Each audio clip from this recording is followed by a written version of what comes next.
Alors, Bezat Hashem, le Chok d'Israël aujourd'hui, c'est la Gemara Pesachim, Lamed Amoud-B 30b.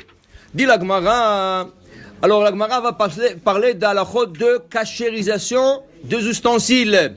Dit la Gemara, Baou mine me'amemar. Ils ont demandé à Amemar, qui était un rabbin à l'époque, Hanemane de Kunya, Maulishtamushe behu bepisra. L'ustensile fait de Kunya. Kunya, c'est de la terre. Est-ce qu'on peut le cachériser à Pesach? Dit la Gemara, Yeroka lotivilach. Quand ils sont verts, alors lotivilach de vada asiré, c'est sûr qu'ils sont interdits. Pourquoi? Parce que Rachid dit, l'argile absorbe, mais il ne peut pas rejeter quand on lui fait la hagala. C'est quoi le concept de la hagala? Tout ustensile absorbe. Comment il absorbe? Tout ustensile a des pores. Comme la peau humaine, elle a des pores où tu transpires. Alors tu respires et tu transpires. La même chose, les ustensiles, la matière, elle a des pores. Et quand tu cuisines dedans, la matière s'étend, elle absorbe. Et là, quand tu fais la gala, le porc s'ouvre encore et elle rejette. Alors, il y a des ustensiles, comme par exemple l'argile, on dit qu'il absorbe, mais il n'arrive pas à rejeter. Ou au moins, dit le Ramban, il n'arrive pas à tout rejeter. Tandis que le métaux, quand tu fais la gala au métal, le métal absorbe et le métal rejette. Et il y a le verre qui n'absorbe rien du tout. C'est ça? Alors, la cartoffe, dit la Gemara, le kunya, quand ils sont verts, de couleur verte, alors ceux-là, ils sont pas cachérisables. Des vadaï asiri, qui tibaïlar, nous on posait la question, uchmi, vechivare, quand l'argile est noire ou blanc, maï, est-ce qu'on peut faire la cachérisation? Ve'echadit bekartoufene lotivelach, si il y a des craques sur le pot, sur la peau avec sur la marmite que tu veux cachériser, sur l'assiette tu veux cachériser, vadaï, c'est sûr que tu ne peux pas cachériser.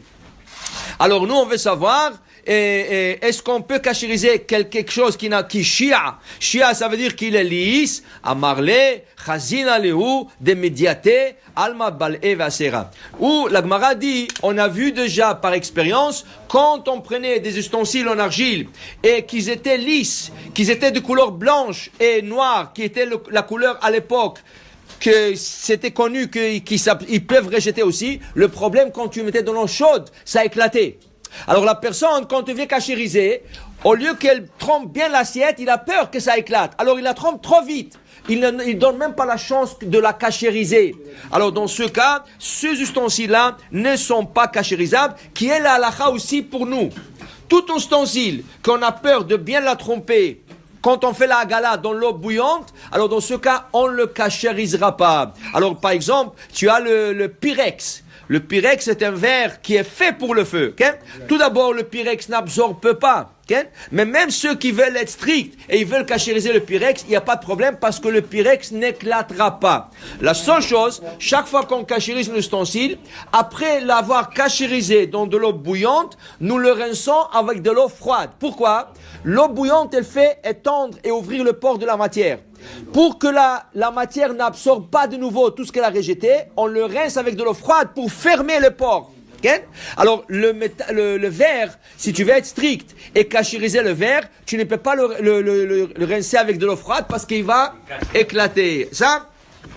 Alors, il dit ici, alors, dans ce cas, on ne pourra pas cachériser ce type d'ustensile. Aujourd'hui, sur le marché, il y a des autres types d'ustensiles, okay? que certains sont considérés comme du verre et certains comme le métal. Par exemple, la Corel, la compagnie Corel. Corel, il y a beaucoup de décisionnaires qui considèrent ça comme du verre. Okay? Alors, ils n'absorbent pas. Mais il y a des autres qui disent non. Comment ça se fait que la Corel, l'ustensile Corel, ils sont plus résistants que le verre normal?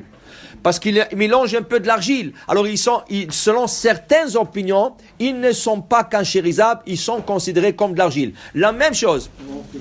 Alors, il y en a qui ne le cachérisent pas du tout. Il y en a qui vont le cachériser s'ils le considèrent comme du verre. Pour le séfarade, c'est considéré comme du verre. D'autre part, les nouvelles cuisinières, ils sont tout en verre. Mais le verre là, comment ça se fait qu'il est résistant? On appelle ça du verre du Céran. La compagnie Céran qui fabrique ça, la vitrocéramique.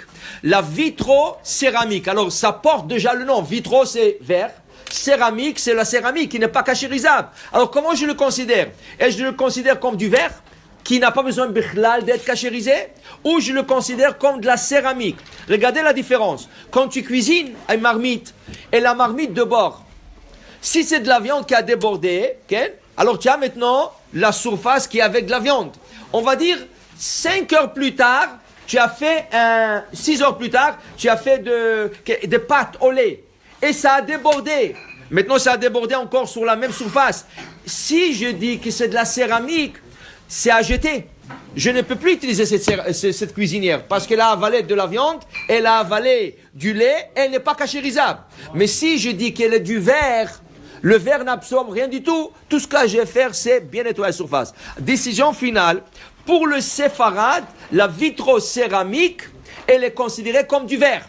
Oui, il y a un peu de l'argile dedans, mais l'argile est minoritaire et il s'annule vers le verre qui est majoritaire. Dans ce cas, pour le séfarade, tu peux utiliser la vitrocéramique et pour de la viande, et pour le lait, et pour Pessah. Sans cachériser, tout ce que tu as à faire, c'est passer le produit de fabricant, bien nettoyé, et ta surface, elle est super propre.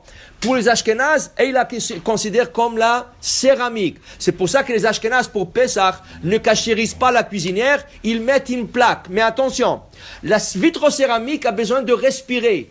Si tu l'étouffes avec la chaleur, elle éclate, parce que c'est du verre.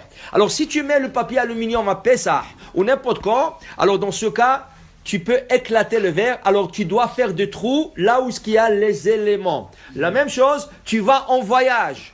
Tu as loué un appartement, tu as loué une chambre d'hôtel et tu trouves la vitrocéramique, tu es chanceux. Pourquoi? Tu nettoies bien et tu peux cuisiner pendant les vacances tout ce que tu as besoin de faire. Baruch Adonai Le'olam.